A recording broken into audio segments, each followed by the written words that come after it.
Let's get back into what I've been talking about, some of the conflicts that have been going on lately between the upper class and the rest of us.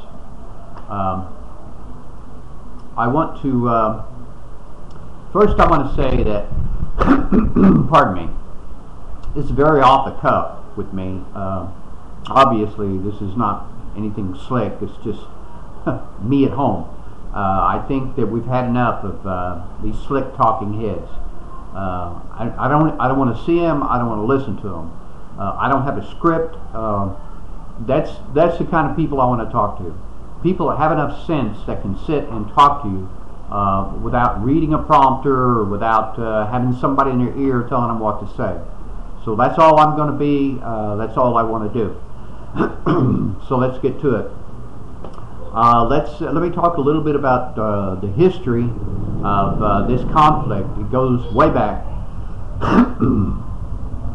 probably prehistory, where one group of people have tried to subjugate another group.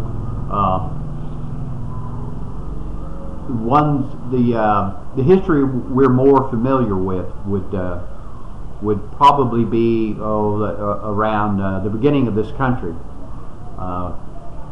Where they had slaves.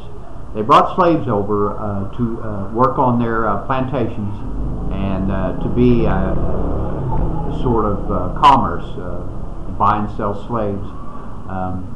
And they weren't just blacks. There were some white slaves, indentured servants is what they called them. But they brought them over, and these wealthy landowners had them working in their plantations. And they became very wealthy. I mean, anybody would become wealthy if you had a group of people working for you for just subsistence living, just food and a place to sleep, and not much of a place to sleep either. I've heard that those shacks were pretty terrible. But they became wealthy, and those people are still around. The people that made that wealth, their ancestors, their people who made that money are still in the South, and they still want slaves, believe me. Those people, those kinds of people, are still with us today. Trust me. Those people knew what they were doing. They weren't these naive people that thought that these slaves were like cattle. They knew they were people. The ones who really knew what was going on. They knew what they were doing. There are people around today that have the same mindset. Trust me.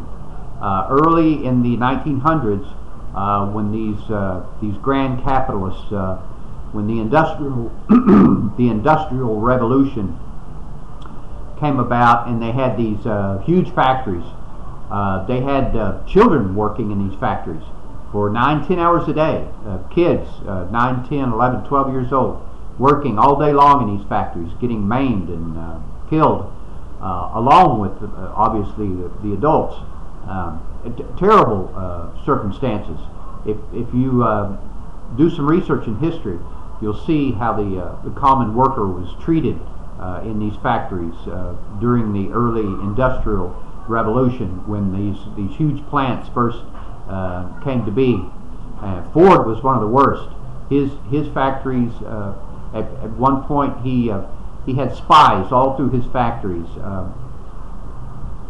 keeping an eye on the workers, making sure that they weren't trying to organize.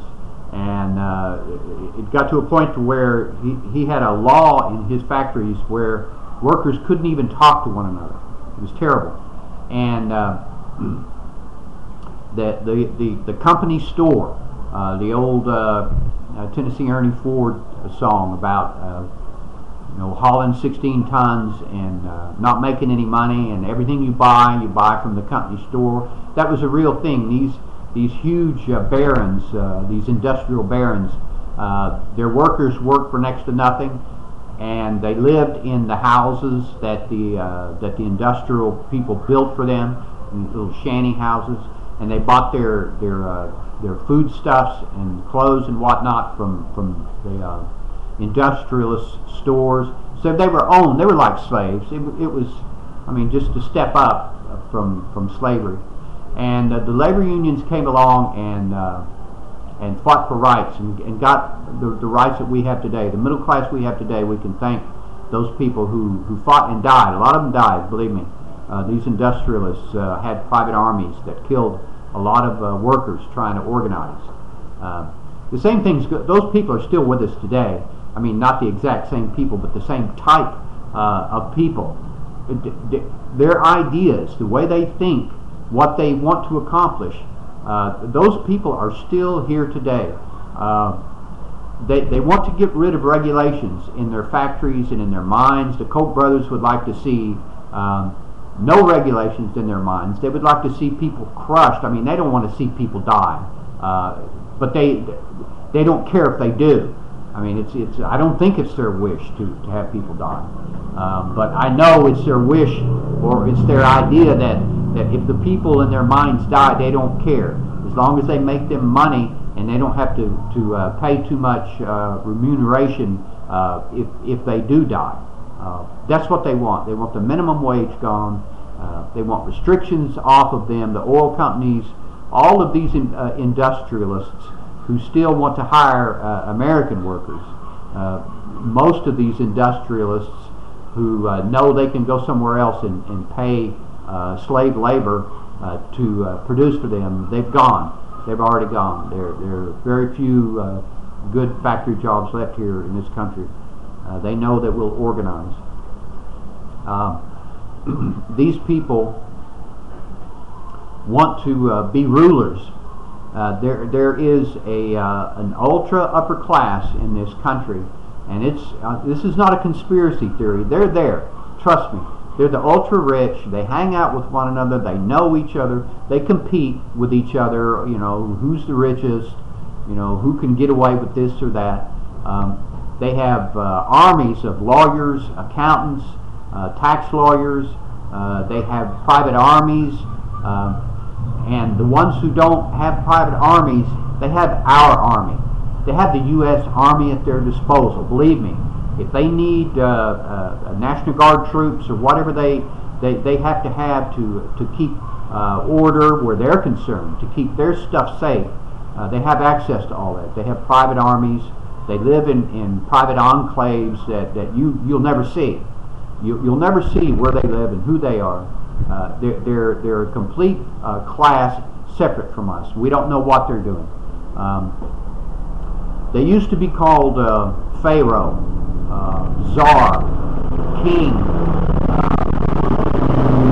They used to justify their power. In the old days, they used to say that they were gods or semi-gods.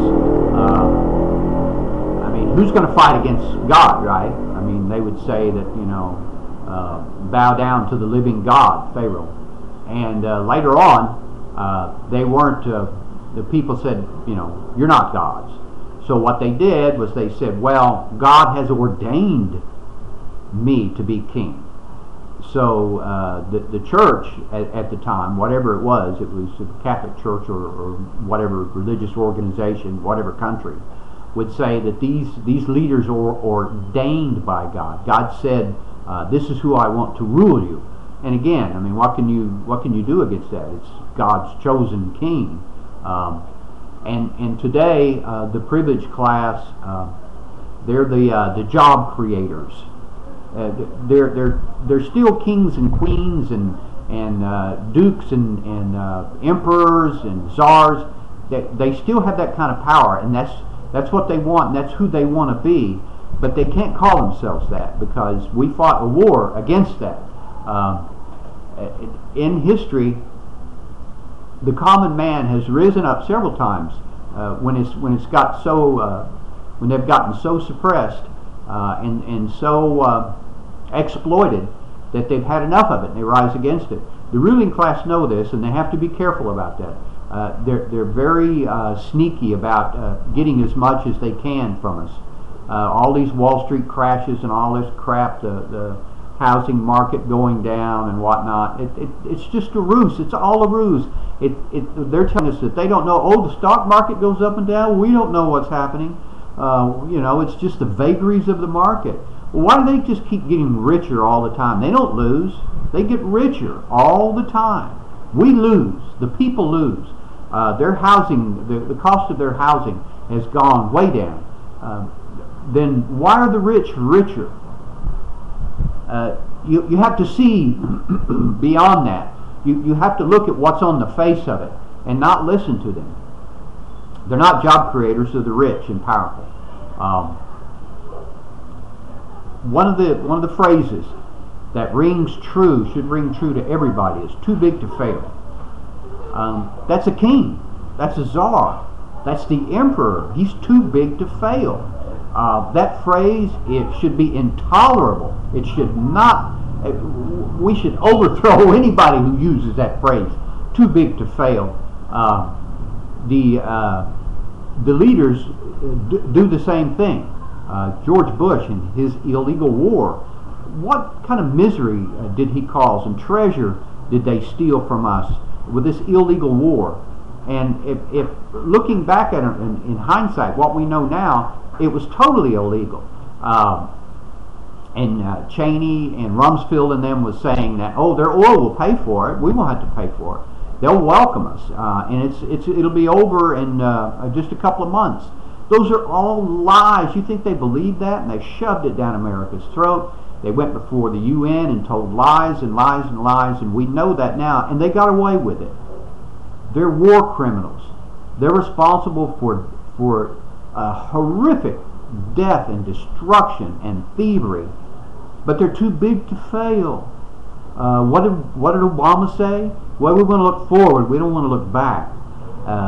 All these presidents that break the law, and these officials, Cheney and Rumsfeld and Nixon, we caught Nixon red-handed and he got pardoned. The same thing with Reagan. They got caught selling arms out of some underground office in the White House, and nothing happened. Nothing happens to these people because they're too big to fail.